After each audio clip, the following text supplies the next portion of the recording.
It's also great to see such a fantastic turnout here at this lunch. And I understand there's an overflow crowd here that's actually getting a feed here, too. So it's great to see so many people really interested in technology and interested in what's next in that technology as well. I'm going to be talking about what's next in technology around the way we think about paradigm shifts. What happens is you have a technology, a system that's built around a technology, a way of doing things that everyone gets used to and comes to think is the way things are done. And then what you have is a new way of doing something, a new technology often, a new system that gets built around that new technology. And over a short period of time, that system proves its superiority to the old paradigm. And what you have is a very quick shift. So how does a paradigm shift work? Any new technology that gets adopted into a society or into a market goes through basically these stages. You start off with the innovators who jump on the new thing and really want to play with it and push it and play with it and figure it out. That's always a very small part, but it's also a very innovative crew, and it's also the crew that starts to make it popular. And then you get the laggards, the people that kicking and screaming, you know, are going to hang on to a black and white TV until you can't even buy a black and white TV, right? This happens with all technologies, essentially. The skill is understanding where you are in this curve and which ones are really going to take off permanently. Anyhow, the second thing is it's not just the adoption of the technology. Essentially, there's an old way of doing things. And then what happens is somebody has a new idea and says, there's a totally different way you could do this. It takes essentially the next stage is somebody that adopts it early and proves that this is a better way to go. And as soon as that happens, and you say that is clearly superior to this old way, what happens in almost a flash of a historical blink of an eye, everyone shifts. It's now gotten to the point where we've got 2 billion people on the planet now who are online. And this is even more crazy. In the last 10 years, we have now got 5 billion people have cell phones on the planet. So 3/4 of the planet now is connected to this telecom network. So very soon, you're going to have almost every human being on the planet connected with very powerful computers in the palm of their hands for dirt cheap, connected through this high bandwidth. This is a big deal. This starts to really get some crazy implications on the world. Boom.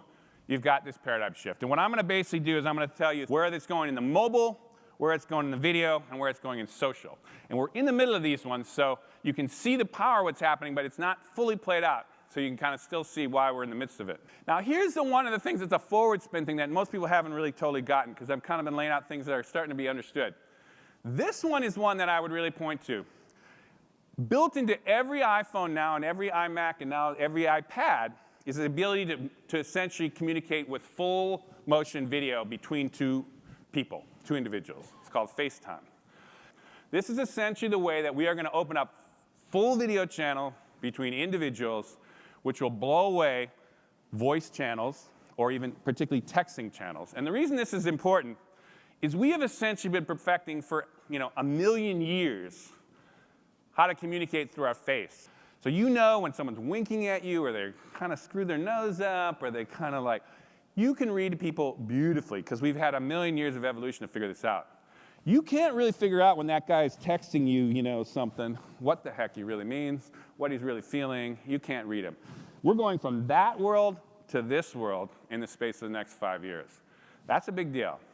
And the way to kind of understand it from a kind of practical point of view is, to send a piece of text is that much information. To send a photo is that big. That's essentially the equivalent of video. Huge amount of information to moving motion video. 30 times a second, you've got to move information on what that person's doing, right? 30 times a second, a lot of information. But why is that important? Because of that exact thing. That motion allows you to see the winks, see the little subtle things. It's essentially conveys an incredible density of information to you, but takes a lot of room. So we had to build the pipes out. This is the traffic on the backbone of the internet from 1990 to 2010. The World Wide Web didn't exist in 1990, right? So its percentage was 0 part. But essentially, once the web took off, the web by 2000, that's the one on the bottom there, is half of all internet traffic was the web, right? Well, then what happens at that point? You start to see the beginnings of video. But where did video really kick? That's the blue one. 2005. What it was at? That was YouTube. And now, video is over, it's 51%. It's over half of all internet traffic now is video. Already.